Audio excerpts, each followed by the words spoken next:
You are about to listen to a Jason Burgos exclusive interview. Appreciate the time tonight. I'm looking forward to talking to you. Because I'm fascinated by anybody that's signing with PFL and joining this growing organization. Now, your last few fights, you have been a bit of a traveling man, having fought in Bellator, Combate, and LFA. Why did you not stick around with any of those notable promotions longer than just a fight? Did they choose to not bring you back, or was that by design from you and your team just want to have a one-off with each? I enjoyed the one-offs, but, I just wasn't getting offered enough money to not be a free agent. So, it wasn't financially worth it to sign with any of them. Could you give specifics at all? Because it's a common thing I hear in a lot of promotions where a lot of fighters are saying something like that. I've recently interviewed Jason Knight from UFC, who just fought in bare knuckle. He was saying something similar. The offers weren't good. Like, what kind of numbers could you tell me were they giving, and what were you looking for? Was it a fights thing? Like, what was the specifics? No, I mean, LFA is what they are. They're kind of a means to an end to get somewhere else. Mm-hmm. When I fought for Combate, I actually got paid more than I did for Bellator. And, I had told them if they wanted me to fight for the title, I'd be ready, but they said they don't really have a welterweight division. Mm-hmm. I think that they said they only had a couple guys signed, and one of the guys that I fought, or the guy that I fought was one of the guys that they had signed. Mm.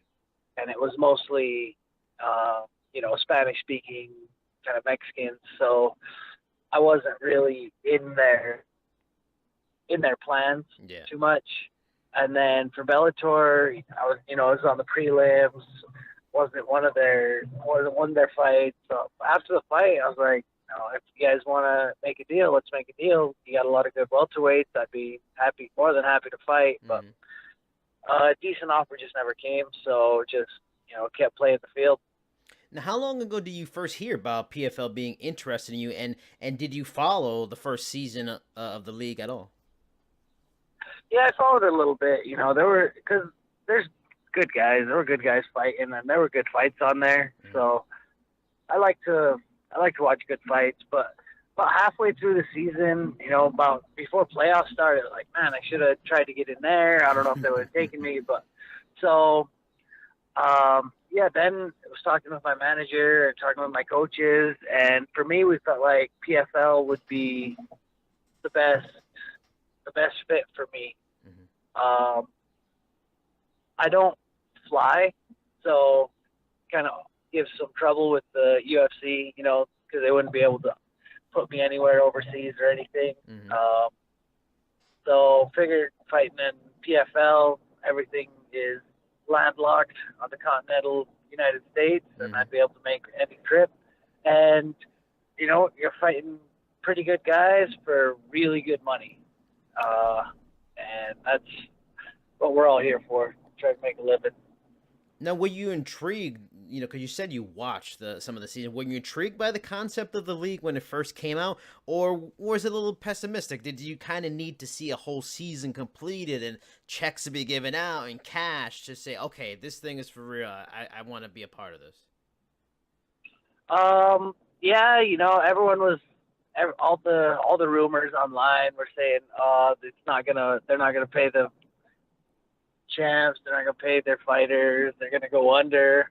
And so after everything happened and when everybody said they got paid, it was like, hell yeah. But even then, my fight right now is good money still, even before, the finals or the tournament or anything, still making pretty good money. So it's the place to be. It's worth it for sure. Yeah. I mean, and I talked to a lot of fighters last year, a lot of guys in the playoffs, a lot of guys that went to the finals, and they all raved about their treatment in the company and how this opportunity to win this kind of money and the consistency is a game changer for fighters, because guys are making Copeland was making a lot more money. Yeah. My buddy Johnny Case, he fought for PFL, Mm-hmm. and it was weird. It was like he was a short notice. He got the call on like a week's notice to fight a guy for the last spot in the 55-pound tournament. Mm-hmm. So he goes, he makes weight. The other guy doesn't make weight, but if Johnny ends up getting paid his show and win, which, you know, if someone doesn't make weight, that's not really too common on any other promotion. So he got a show and win, and he got into the tournament, and he said he said everything about PFL was just great whenever he was with them.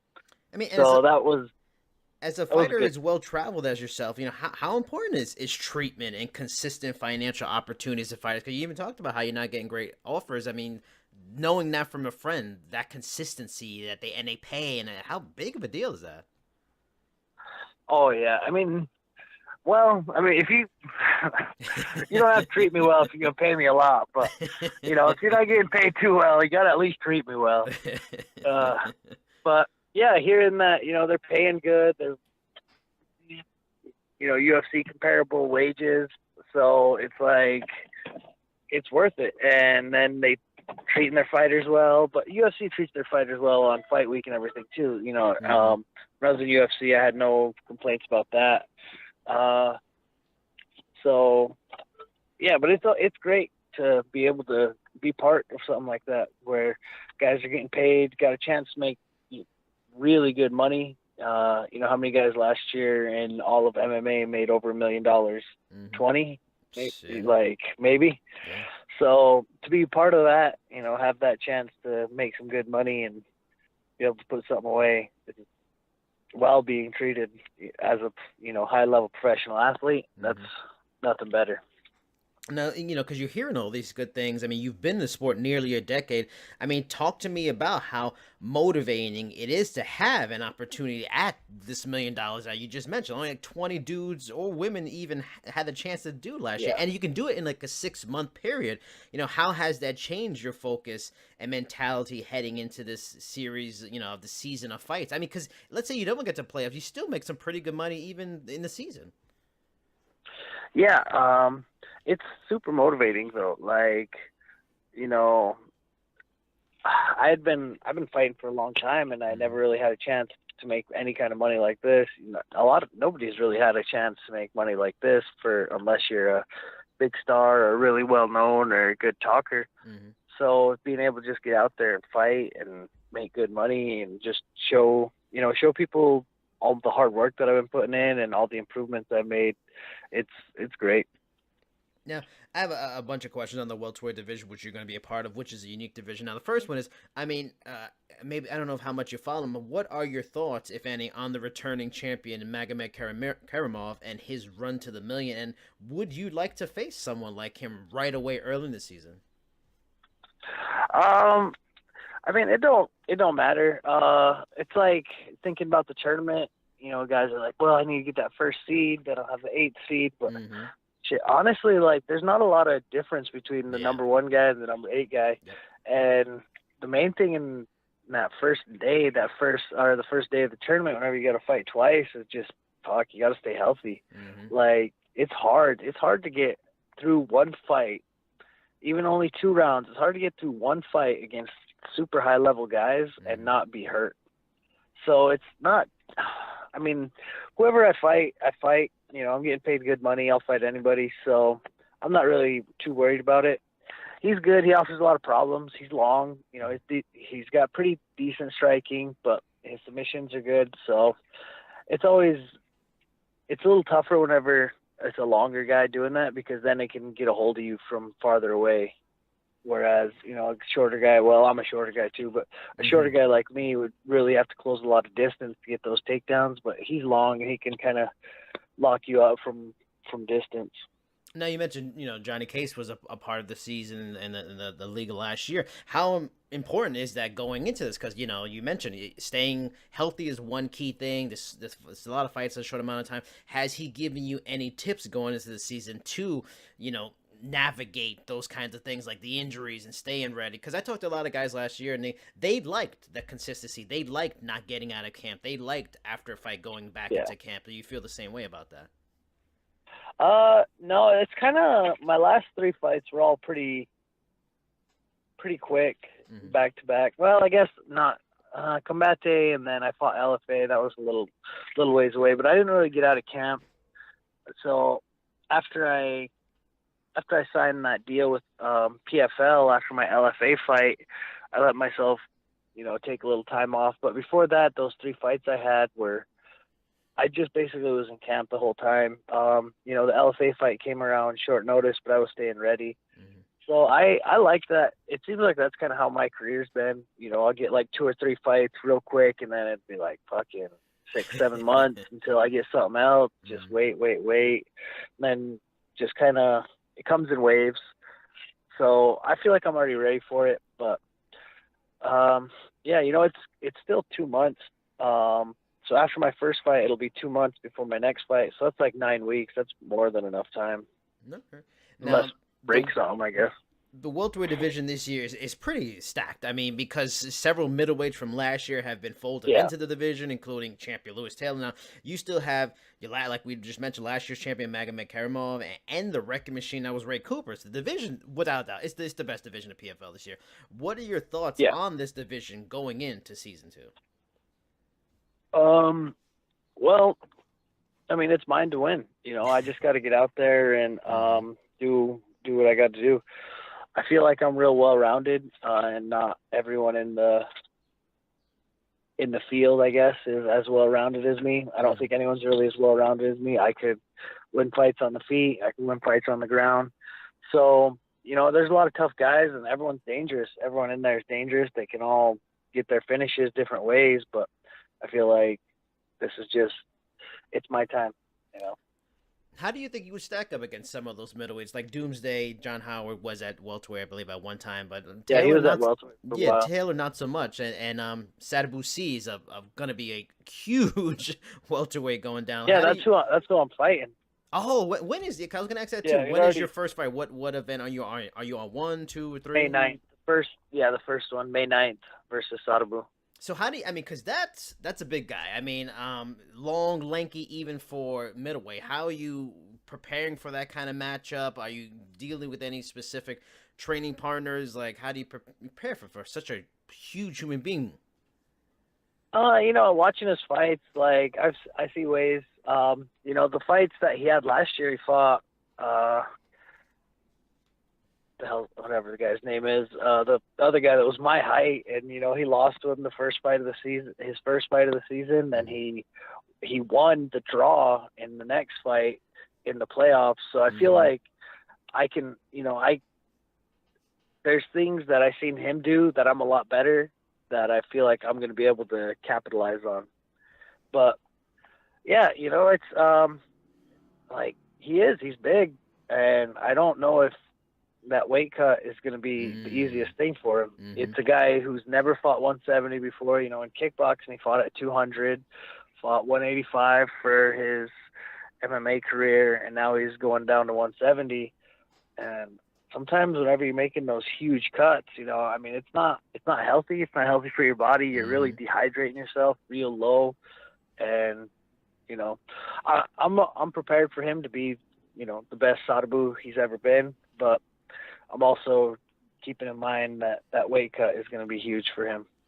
Now, you only got a 3-fight run in the UFC. Is that something that bothers you at all today? Because you did win there, and your losses were to pretty good fighters. Yeah, it's rough. Like, I had that first loss to Jing Liang on 10 days notice on a split. So my 1 and 2 was fucking, it was tough. I thought about it, but you can't dwell on things like that. I was out of the UFC it's been longer since I've been out than the actual time I was in the UFC. So it's been so long, it would have been nice to get back in there, be able to show what I could do, and, still keep making money. Cause I'm sure if I was still in there, I'd be top 15 at welterweight right now. I made a mistake. I tried to go down to 55, and I didn't really carry strength, speed. I didn't really carry any of my athleticism with me. So at 55, I was just kind of big, but I wasn't athletic anymore. And I feel like at 70, without that hard cut, a lot better for me. I keep my strength. You know, no one muscles me around or anything. I keep my speed. And my cardio's there. Yeah, I mean, and it's perfectly transitioned to the next question I was going to ask, because there may be some people who maybe didn't follow you after you have left the UFC and then you went to Combate and Bellator and LFA. Now you mentioned that's a huge difference going from lightweight to welterweight. Are there any other differences in your overall, just your technical aspects of your game that you feel that you're better than the fighter that people may have remembered from the UFC as you enter another big stage, as you're going to be on ESPN Plus, ESPN2, and another major company? How have you changed since then? Oh, I'm definitely way better. But it's just better everywhere. My stand-up's gotten better. My jiu-jitsu's gotten better. My finishing instinct's gotten better. So it's just training though. I train at a great gym. I train with great guys, and I got to get better. Otherwise, I'm just gonna keep getting beat up. So either get better or die. And what gym do you train out of? And are you working with any notable fighters right now? I'm at the MMA lab. Okay, very good gym. Yeah. We got a lot of guys coming up for fights right now. Like Jared Cannonier's fighting Anderson. Mm-hmm. 2 days after my fight. Benson's got a fight coming up in a couple weeks, 2 weeks before my fight. I was training with James Nakashima. He's fighting out in one. Mm-hmm. He was a big prospect, and now he's doing his thing in one. So, but yeah, like, just kind of everybody.